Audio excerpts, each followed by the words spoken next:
Okay, that's all the blue slips of paper I had. Mr. Fiorini, Mr. Johnston. All right.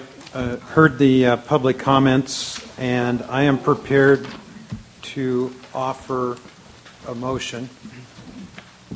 And it is?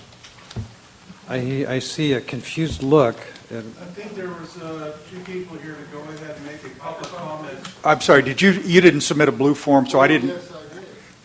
Well, I've read every blue form. Is there anything else? Please. Oh, another item. No. This is simply Water Policy 1. That is all we're talking about now. Bethel Island will be the next item. Bethel Island is the next two items. Thank you on the specifics, and I really appreciate that. But it's Sir, we get to item number three is includes. you got to get to the microphone. This is being broadcast. We can't keep a record unless you're recorded. I apologize for Yeah. that.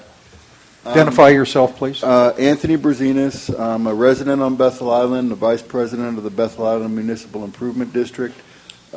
Speaking on behalf of my citizenry of California, my residents on Bethel Island, and somewhat on the district. I don't think you can separate the items in your Agenda 3 completely distinctly and stop. If you want to talk on this, that's fine. I do a little bit, and I've got items further along, and I withhold that. Some of the problems I have in what you're considering about water diversion is what you consider delta water. And let me just remind this commission and everybody here that every drop of water in every dam in Northern California, from New Melones up to Shasta, was by nature intended to flow through the delta. Every diversion along those waterways and watersheds is diverting water that was intended by nature to flow through the delta and keep that ecosystem intact. So I think that's a little bit lost on all the minutia that's going on and all the divisions of how we're defining this watershed and this water flow. And this commission and a lot of other people have not looked at advantages that exist within Title 24 for delivery to residents of split water systems, and they have not looked at the options of supplying desalinated water to Southern California for the gray water applications, for irrigation, for showers and things like that, which has a pretty perpetual water supply considering the Pacific Ocean is fairly plentiful, and we could desalinate the water at a reasonable cost to supply those split systems, thereby allowing the water that comes pure and clean from the Delta down to Southern California to supply the potable water needs of that particular region.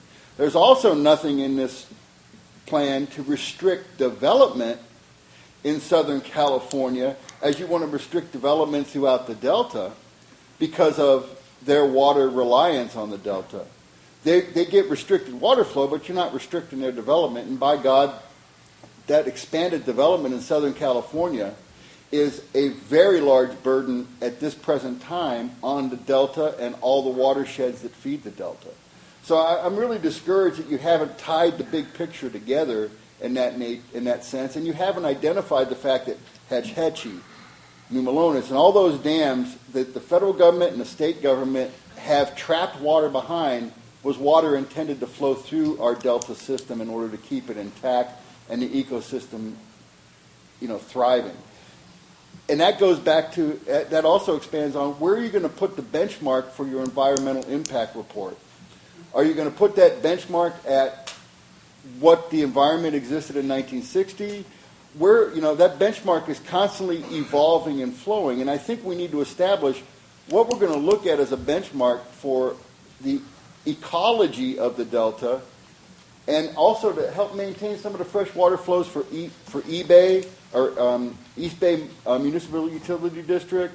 A lot of the districts that draw water off the low end of the Delta, if this pipeline that this commission is pretty much on the train to recommend goes in, those diversions are going to affect the quality of those draws as well as the ecology of the Delta. So I think we need to look at alternate water supplies that have a long-term, and I don't mean 20, 30-year potential, I mean long-term 100 and 150-year potential to supply potable and possibly non-potable water to our residents in California. And the Title 24, the Building Code of California, already allows for those split systems to be installed at residences, encourages those split systems to be installed in commercial buildings and utilizing recycled effects for the toilets and those types of things.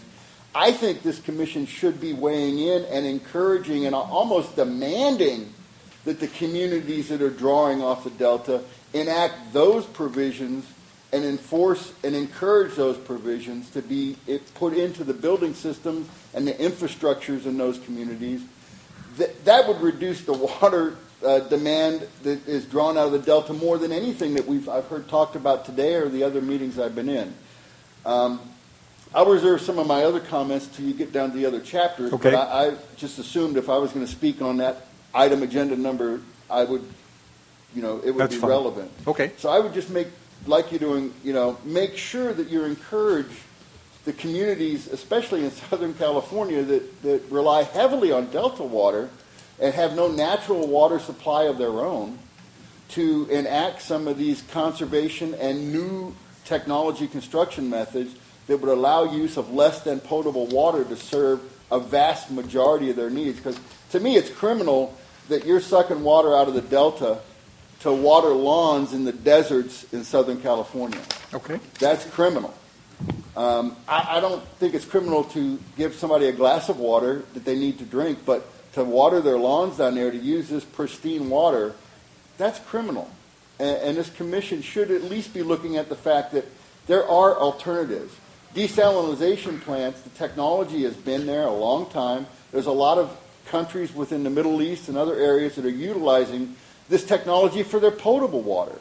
All I'm saying is maybe we ought to look at the billions and billions of dollars that we're going to be putting into this pipeline through seismically sensitive areas, and maybe look at alternatives like putting up the seawalls around all the islands in the Delta and building desalination plants, probably for about 3/4 of the cost of this pipeline.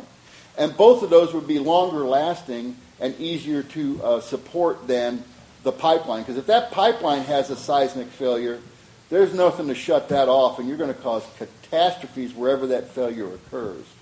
So I just want to speak on that and make sure that we consider that in our water diversion aspect. Thank you very Okay? much.